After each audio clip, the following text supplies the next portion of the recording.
Hi everyone, Kevin McDonald here and welcome to today's Property Success Stories. I've got someone who you're going to absolutely love today, Curtis Napton. He started in property not so long ago and he's doing really great stuff, and he's come on today to share with you about his journey and how maybe it can inspire you and help you to get started in property or maybe scale in property. So hi Curtis, thank you for joining us.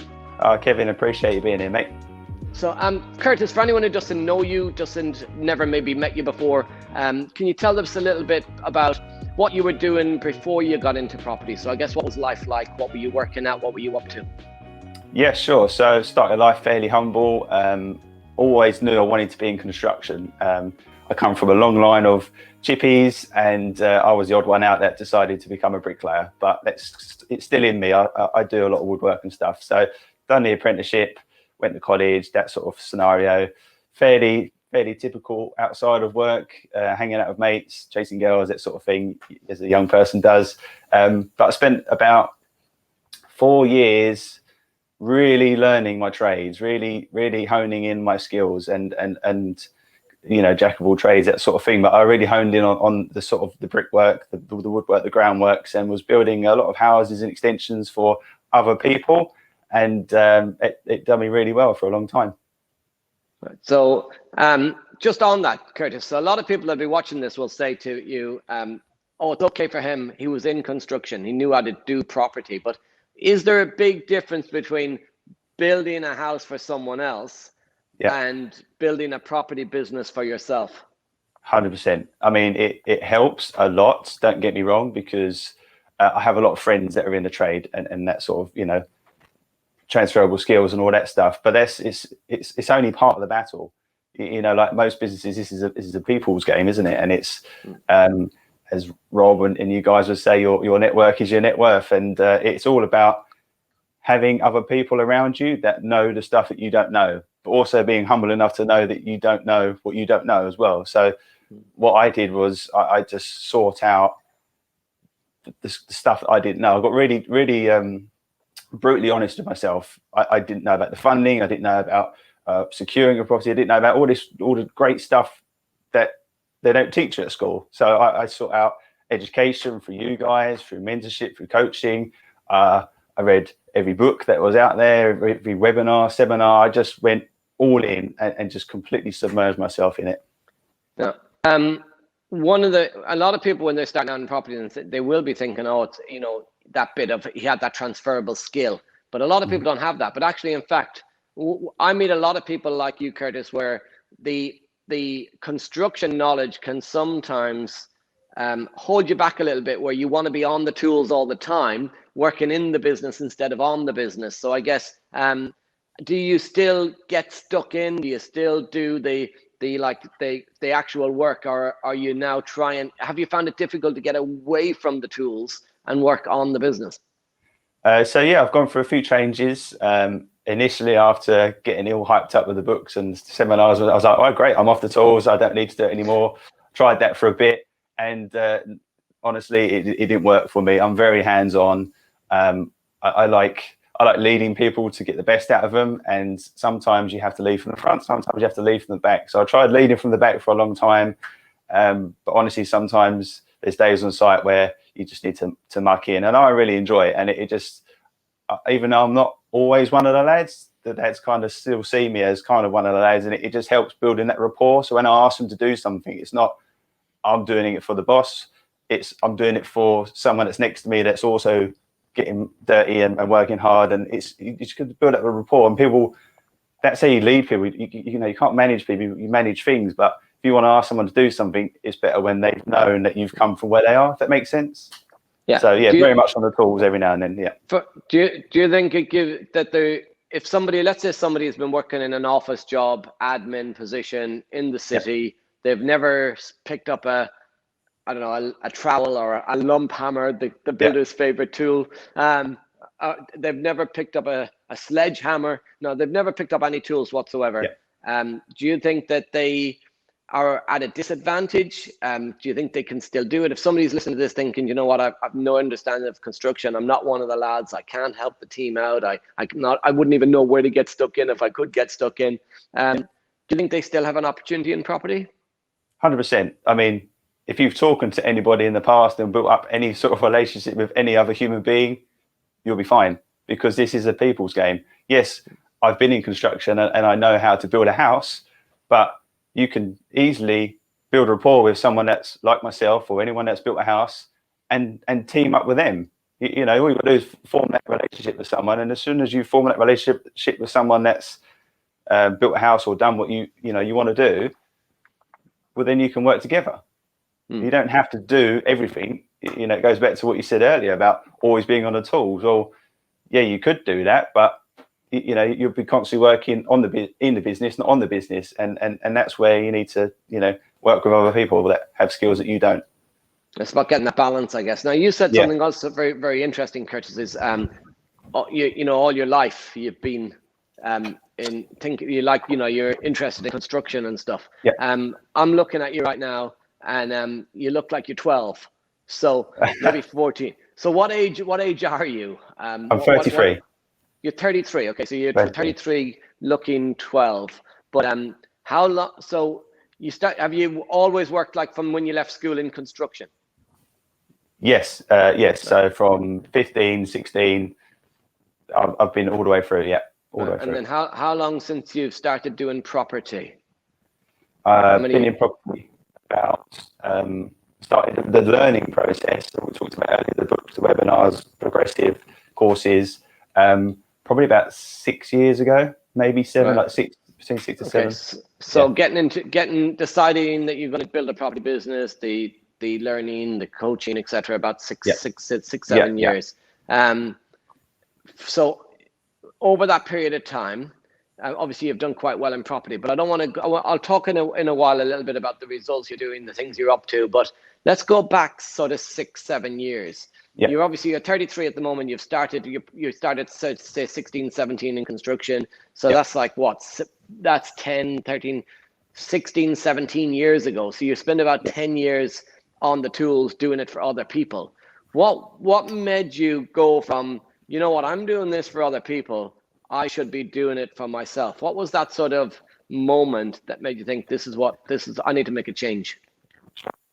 Okay, so that's very easy. It's my now wife. About 10, 11 years ago, I used to get my hair cut quite regularly, looking good to go out, and you know. But Curtis, about 30 years ago, I used to get mine cut as well.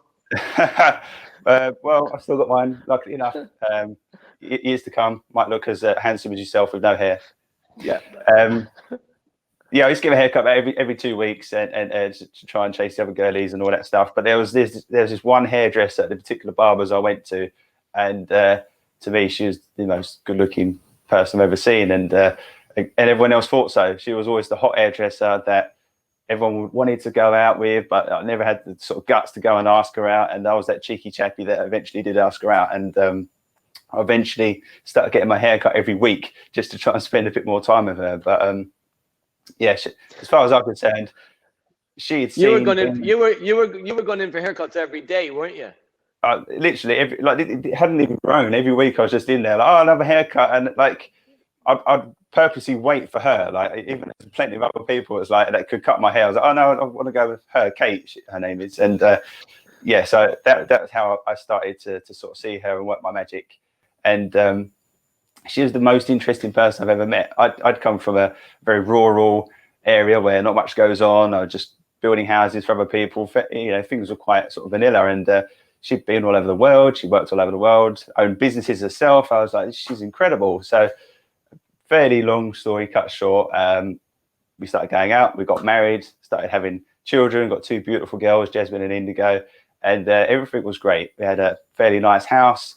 I was into my toys back then, like motorbikes and cars, and it has some really cool stuff. And then suddenly there was this pivotal moment. She, about 2 weeks after her second daughter, Indigo, we found out that she had a brain tumor. And the way we found out was quite an invasive way. She started having epilepsy, and that's a real shit show for anyone that's ever seen that before. It's horrible to watch. And so after getting checked out, we found it was a tumor, and had to go for that whole rigmarole of getting rid of that. And it was that pivotal moment that really messed us up, and it took us to our lowest level. But at your lowest, you can't go any lower, you can only go higher.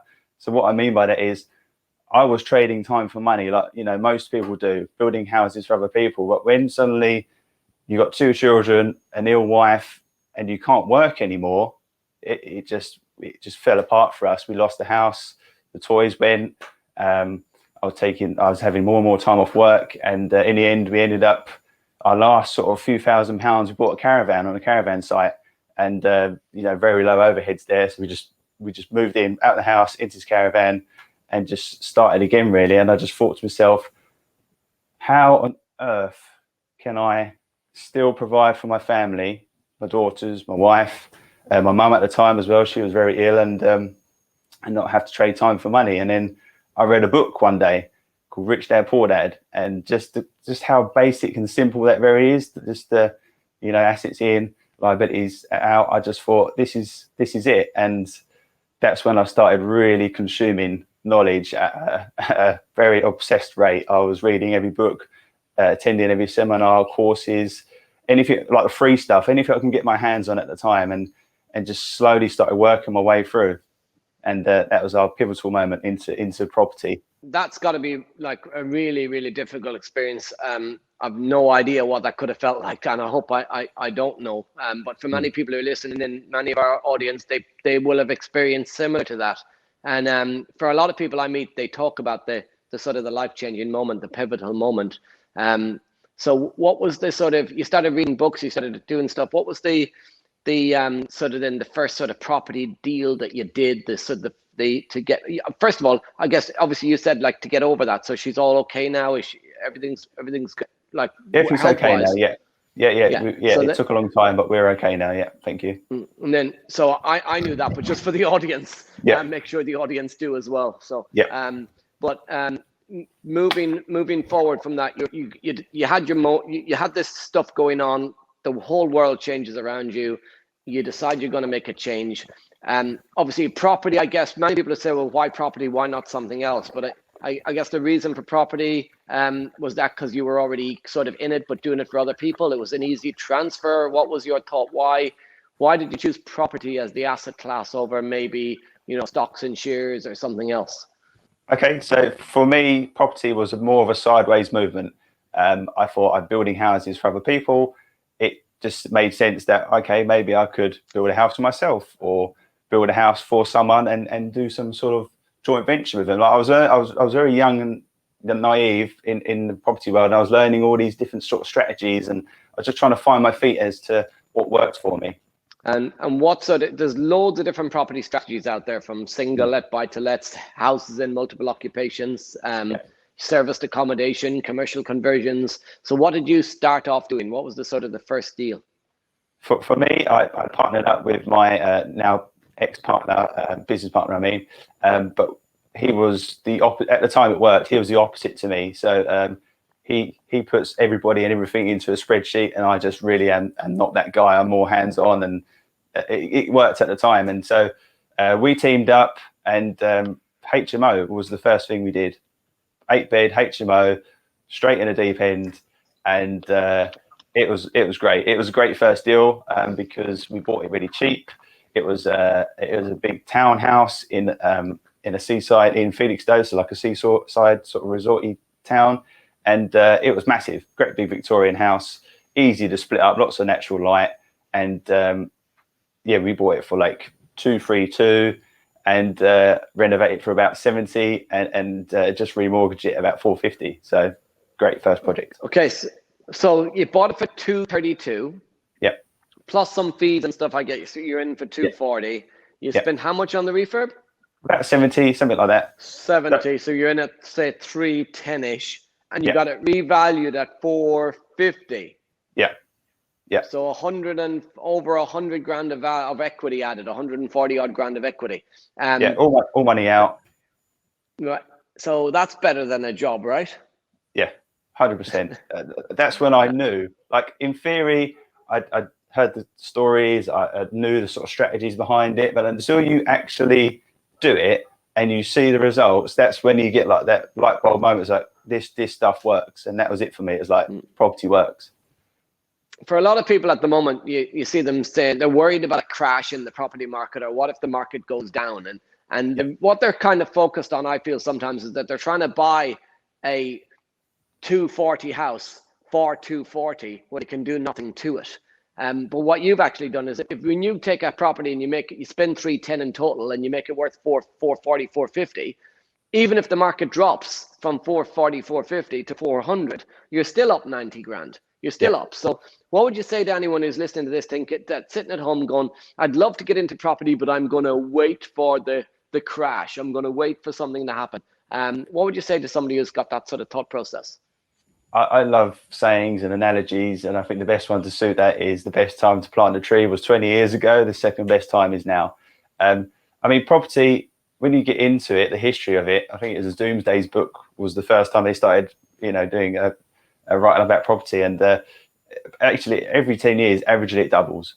So yes, it's got highs and lows, but averagely every 10 years, house prices double. And if you've got that in your head, well, even if you did buy a bit too high, which we don't want to do, but even if you did and you just held on to it long enough, it's always going to correct itself. It's always going to work out.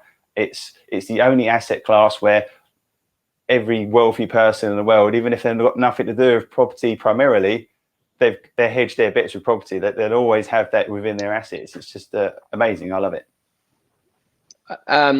Awesome. So you've got your first HMO, you've got up and running, you've gone, wow, I get it now. This is what I need to do. So what have we been doing up to since? So are you still just doing HMOs? Have you done other stuff?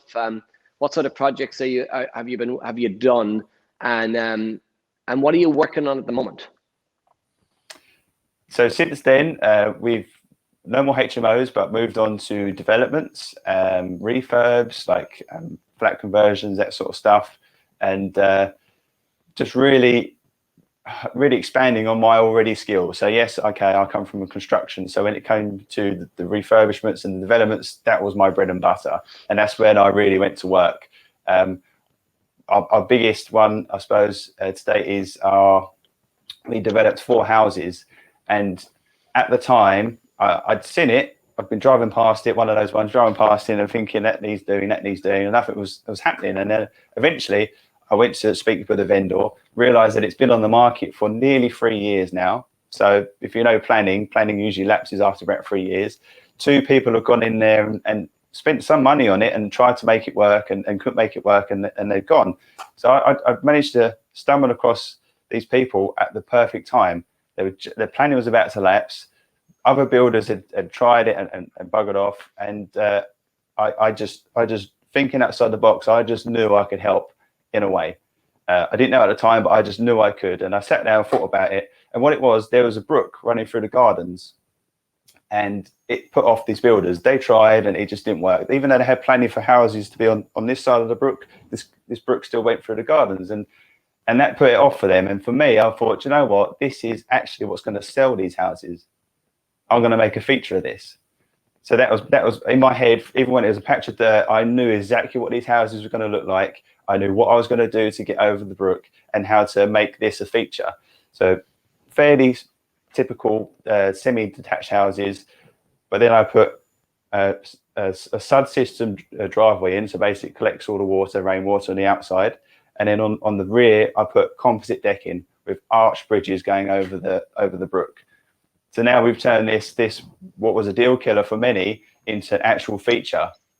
It turned out really up. So we pushed up ceiling prices. Like there's a Taylor Wimpey site literally just behind it, selling hundreds of really nice houses. So here was our biggest competitor, but yet we were selling houses quicker and for more money than what they were, just because I built up the value in what you get for your money rather than like currency. You get more value. You've touched on a few really, really valuable points for our audience today. Well, one is obviously adding value, which is something we always talk about, is the buy, refurbish, rent, refinance, and add value. But then also the creating lumps of cash through developments. But really key point there is the spotting things that other people don't see, and looking at it. It's like that saying of observe the masses, do the opposite, spot the thing that others aren't seeing. So has that been something you've always done in terms of looking at stuff? Is there in the types of developments you're looking for, are you looking for the sort of the things that other people are overlooking, or are a lot of people think, I think what I'm trying to get, a lot of people are trying to compete with other people to buy something and they're overpaying. So do you try and stay away from the competition and look for the stuff that everyone's avoiding to try and get that extra edge, that extra angle? Or what are you looking for when you're going out? Let's say you're looking for your next development tomorrow morning. What are you going looking for? Look for outside the box thinking. How can I increase the value to a point where it's an absolute no-brainer of a deal? And that's what I look for. I look for different strategies, different exits. Like if I'm going to take something on, I'm not just honing in on one exit just to sell it. I want to know that it works to sell, that it works to rent, that it maybe works to sublet. Like I need to know that it's got different exits, and building up that value by thinking outside the box. Awesome. So another thing people might be listening in and looking at, because I'm taking it from the audience point of view, I was thinking, wait a second. He said he had to move into a caravan, that he had to let go that the house, that the cars, the all the nice stuff, yet he was still able to get started in property. So did you create all of this with your own savings, or how have you funded some of this stuff? No. In the beginning, it was quite hands-on, but I was able to get people to invest in me. So, I can tell a good story, but also I know what I'm talking about when it comes to construction. So when it comes to funding or asking for money, people believe in what I can do. I can show past stuff. But if for people listening, okay, you don't always have to start with your own money. You can use other people's money if you know what you're doing. So get educated. That is, in theory, you know what you're doing. Partner with someone that's done it before. They know what they're doing. So combined, if you don't have any construction experience, you know what to do from a strategy point of view. Teaming up with a construction person, they know what to do from a physical point of view. So together, you are investable. You are an entity that's worth investing in, because you can do what you say you're going to do. Absolutely. So what's next? So obviously you've been doing this for a few years. What's next? What are the next sort of 3 to 5 years going to look like for Curtis? From a business point of view, I'm definitely changing the way we do things. I've, like I say, been in construction for 16, 17 years now, and I don't like it, is the truthful answer. I don't like the waste. I don't like how unproductive it is, and how expensive it can be, and all that stuff. I like sustainability. I know that's where we're going to end up. I know that's where we're going. And over the past few years, I've been trying to introduce little sustainable features into stuff. So I briefly touched on it earlier about a SUD system driveway. What it does is it collects rainwater in your driveway and whisks it off to an area. And you can collect that water and use it as something called grey water. So you can recycle it and use it in parts of the house, like the toilet, stuff that you don't drink. Introducing EV points, so electric vehicle points, upgrading the insulation, the windows, things like that. Basically, I want to get away from traditional build and move more towards the modular and sit panel sort of system. And I do believe that's where we're going. I think we're a little bit ahead, but I really want to be in that space. So when it is like the social norm, I'll be one of the guys that you go to look to get something like this done. You've obviously got your wife, your 2 kids. I know time. You'll have learned, I guess, as you were talking about what happened to your wife, I was thinking to myself about my wife, and I've got 2 kids, of making sure I spend more time with them, because you never know what happens. So I guess you've learned that the hard way about spending time with family. So what does life look like previously? When you were in construction, what sort of hours were you working? How hard were you working? How much time did you see your family? And I guess how has that changed since you started to build your property business? So working years ago, working 6-7 days a week was fairly typical. Definitely 6, sometimes 7, depending on the job, if you had to sort of rush to get it done.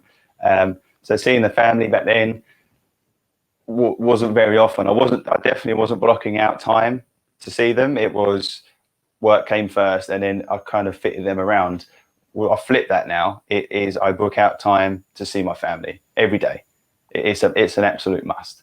But saying that, I do spend a lot of time outside of work, but also away from the family. So I enjoy my sports. I do a lot of sort of competitive sports, like triathlons, things like that. But I also spend probably in the near future, probably up to 2 months away a year, because I'm part of actually something that's way bigger than me, which I will happily talk about. Is it's a project called Ice Warrior.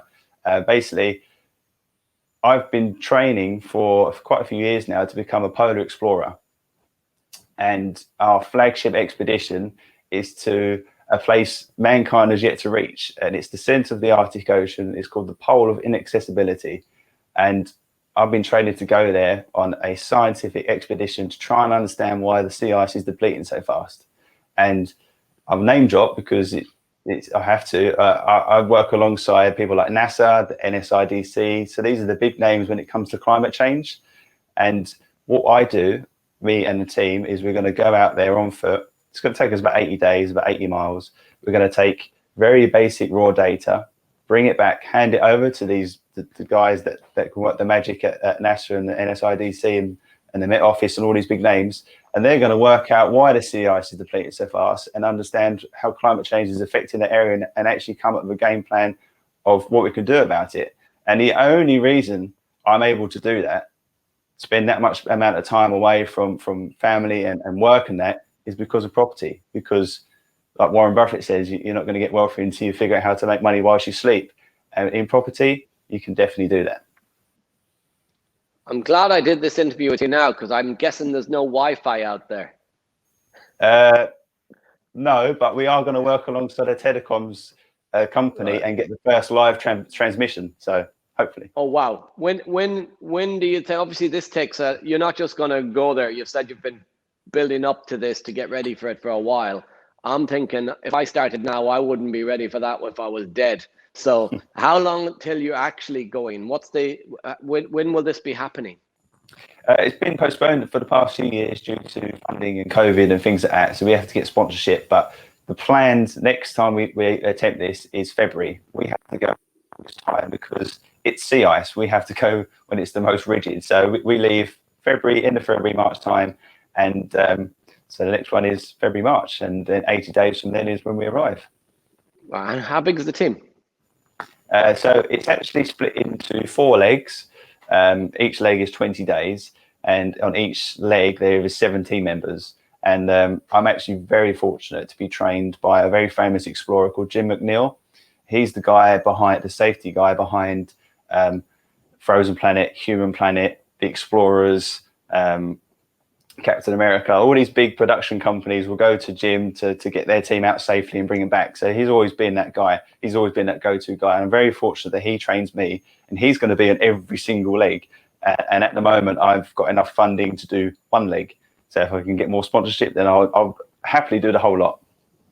So for anyone watching this who's, and we're seeing like climate change massively affecting the world right now, and it's anyone who doesn't believe in climate change just needs to start believing in it, because it's happening with fires and storms and flooding, and London tube stations flooded recently. I mean, it's happening all around us.